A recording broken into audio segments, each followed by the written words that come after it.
Estamos vendo agora o desenrolar dos tempos primordiais do verso de Shumatsu no Valkyrie e principalmente o flashback do maior antagonista do mangá, que é o Odin, ou Velk, né, como era o seu nome antes de se tornar o Odin que conhecemos. Antes mesmo do seu round contra Sakata Gintoki ser definido, Odin era um dos deuses que mais demonstrava imponência e autoridade, e até hoje a gente espera ver toda sua força em ação como um dos mais poderosos personagens de Shumatsu, quiçá o mais poderoso. E se eu te disser que antes mesmo do Odin entrar na arena, nós já tivemos uma citação que crava, que coloca o Odin como o mais poderoso personagem de Shumatsu, que é essa daqui do capítulo 44, onde o mangá claramente diz que Odin é o Deus Supremo. E não só isso, na sua entrada, Odin também é dito ser o Deus Supremo dos Três Reinos, bem como é dito ser supremo e inviolável logo após entrar na sua transformação de combate.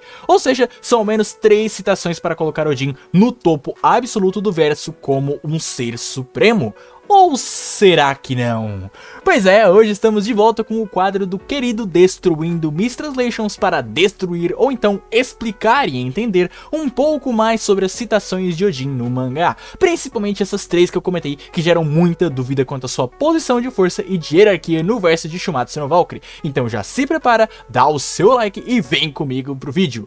Vamos começar a nossa investigação sobre o Jinjin e as suas traduções pela primeira e mais antiga delas, a citação sobre Odin ser o Deus Supremo lá no capítulo 44. Pra quem não lembra, esse é o capítulo onde Buda trai os deuses. Logo no começo a gente vê a reação de vários desses deuses, como Thor, Shiva, Hermes, Ares, Afrodite, Loki e o mais importante, é claro, o Odin. Como podemos ver, o mangá diz que até mesmo o maior dos deuses não poderia esconder a sua raiva, com Odin sendo o destaque do quadro, dando a entender que Odin é o maior dos deuses, maior do que todos os outros que eu citei anteriormente. Agora, será que essa tradução tá certa? Vamos para as RAWs, né, o japonês original, do capítulo 44, volume 11, para checar isso.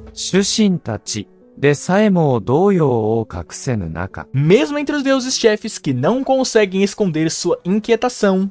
Como podem ver, a frase não diz que Odin é o maior dos deuses, e sim que os deuses chefes não conseguem esconder sua raiva ou inquietação, e sim, deuses chefes. Para quem acompanha o canal e o quadro Destruindo Mistranslations sabe que o termo Deus Chefe já foi bem comentado na 11ª edição do quadro, onde eu comento que o termo japonês Shushin significa Deus Chefe ou Deus Principal. A tradução em português da Anima Regia acabou traduzindo esse termo como um trivial maior deus, já que na época não era bem um termo hierárquico do mangá, o Deus-chefe, já que ele só foi ser introduzido como um termo, um cargo mesmo, né, uma role ali dos personagens, 11 capítulos depois do capítulo 44, que foi na introdução da Bifrost no capítulo 55.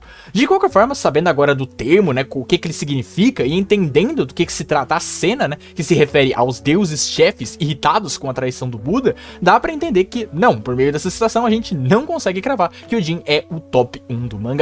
Inclusive fica a questão se essa citação dos deuses chefes se referem a todos os deuses que estão nessa cena, pois se esse for o caso, então deuses como Ares e Afrodite também seriam deuses chefes, possibilidade que eu comento lá no meu vídeo sobre o cargo, então vai lá dar uma olhada depois se você tiver interesse nisso, hein? Mas enfim, muita água correu debaixo dessa ponte nórdica desde o capítulo 44, e agora estamos na rodada onde o Odin de fato vai lutar, e com a rodada chegando, temos a sua entrada, onde novamente tivemos discussões graças a uma citação envolvendo o Odin ser ou não top 1, onde algumas traduções brasileiras e gringas colocam Odin como o deus transcendente de Valhalla, Midgard e Helheim. Mas será que isso tá certo mesmo? Bem, é melhor se prepararem, pois essa frase não é só muito polêmica e enigmática, como também complexa de entender a sua tradução. Então vamos dar uma olhada no que é dito no capítulo 109. Aquele que governa a guerra e a morte.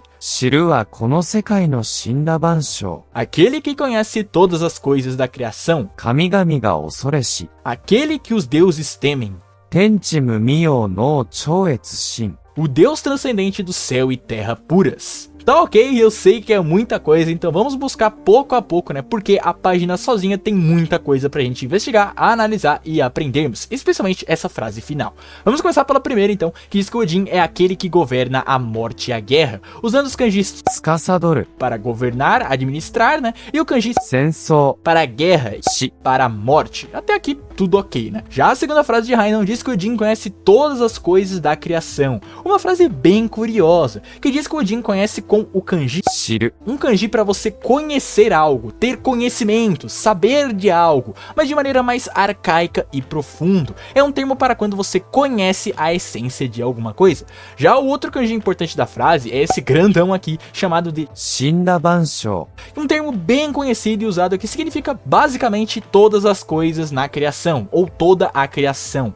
Quem é familiar com o canal pode se lembrar que eu já falei sobre esse termo nesse vídeo aqui, sobre as habilidades de Sasaki, onde eu explico que a sua habilidade de escaneamento analisa todas as coisas da criação. Se você tiver mais curiosidade sobre o termo, é só dar uma olhada no vídeo aí. A terceira frase, aquele que os deuses temem, é um pouco mais simples. O Heimdall fala Kamigami ga Osoreshi, com Kamigami sendo deuses ou divindades, ga sendo uma partícula que indica o sujeito da sentença e Osoreshi sendo o termo Osore para temer, assustar, preocupar ou qualquer sinônimo semelhante. Mas a grande chave dessa página vem nesse quarto balão, onde temos curiosidades bem interessantes do ponto de vista linguístico, com Heimdall chamando Odin de o deus transcendente do céu e terra puras. Mas por que eu decidi traduzir assim, diferente de basicamente todas as traduções que estão por aí na internet? Bom, temos que primeiro analisar a frase inteira. Tenshi mumei no shouetsu shin. Shouetsu Shin usa os kanjis Shouetsu para transcendência, estar acima, né?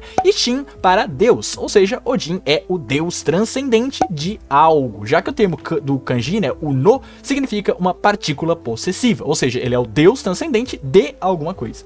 Agora, Odin é o Deus transcendente do quê? Desse termo aqui, Tenshi Mumei, que analisando seus kanjis são Tenshi para céu e terra, ou até em outras traduções para o universo, né? O mundo, enfim, é um termo grandioso para englobar a totalidade das coisas de céu a terra.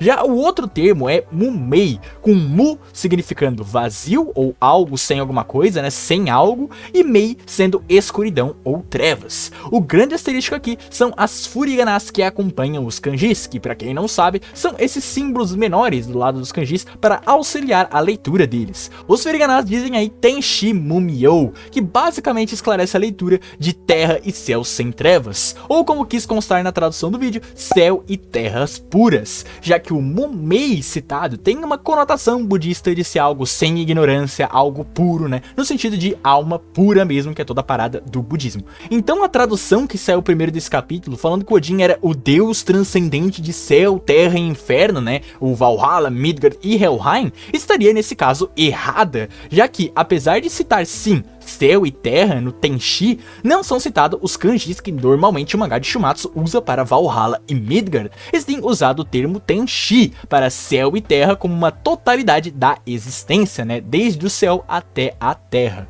Traduzir esse kanji como Valhalla e Midgard aqui nessa frase seria a mesma coisa que traduzir a famosa frase do Buda de abaixo dos céus e acima da terra eu sou o mais honrado, como abaixo do Valhalla e acima de Midgard eu sou o mais honrado. Obviamente que no universo de Shumatsu no Valkyrie, o céu é o Valhalla e a terra é Midgard, mas a frase de Heimdall aqui é mais uma exaltação simbológica do Odin, aquela clássica, né, frase de hype do personagem, do que realmente uma frase literal sobre os três planos existenciais do mangá, dizendo que literalmente Odin é o deus transcendente de Valhalla e Midgard.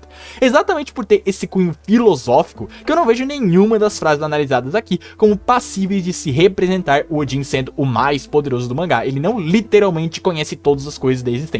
Claro, é um hype absurdo nele, essa narração do Heimdall, né? Mas até aí é nada demais, é só realmente um hype absurdo para um personagem que até agora era muito hypado, a gente tinha muita expectativa. Porém, até aí temos uma última tradução a se analisar no mangá, nesse mesmo capítulo 109 que não vem do Heimdall, mas do narrador do mangá, que o cita como supremo e inviolável. Mas será que essa tradução tá certa? Vamos dar uma olhada nas RAWs novamente. Kono kami koso shikou katsu fukashin. Esse deus é supremo e inviolável. Aqui temos dois termos essenciais, que são o Supremo e o Inviolável. O Supremo vem do termo Shikou, com tradução direta para literalmente Supremo, sem muito mais a acrescentar, enquanto o Inviolável é Fukashin, um termo que dá bastante contexto, pois essa cena fala da forma do Odin ser acima dos deuses comuns de maneira existencial, por isso ela é uma forma sagrada.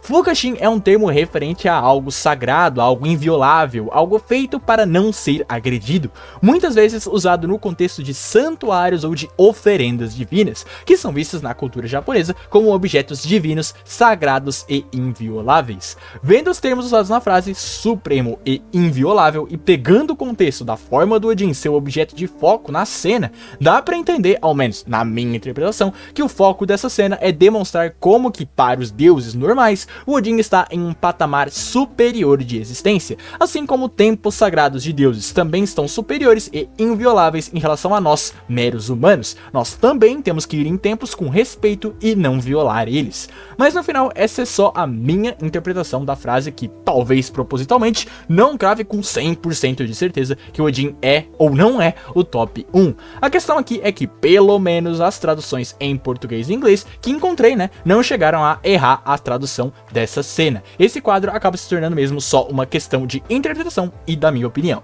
Com isso, analisamos esses 3 momentos chaves do mangá e chegamos à conclusão que até agora não dá pra cravar que Odin é o top 1 do mangá, o mais poderoso, ao menos na minha visão. E você, acha que Odin é o mais poderoso abaixo dos céus, ou no mínimo que até o final do seu combate com o Sakata ele irá se tornar o mais poderoso que a gente já viu no mangá? Comenta aí embaixo o que você acha e não se esquece de dar o like e se inscrever para ajudar o canal na batalha contra a desinformação e as traduções erradas, beleza? Como sempre, agradecimento aos boosters do servidor do Discord, Falha, Olavo, Gegel, Lins, Heavyboy, Stalklin, Só Apenas um John, Ivene, e aos membros General de Guerra, João VRK, Alex Grindel, Ariel, Ultimate Dimensions, Isadora Dotto, Daikzin, Vitor Emanuel, Omni e Francisco Fagner por apoiarem diretamente o canal, e meus agradecimentos a você que ficou até aqui. Um abraço e até mais.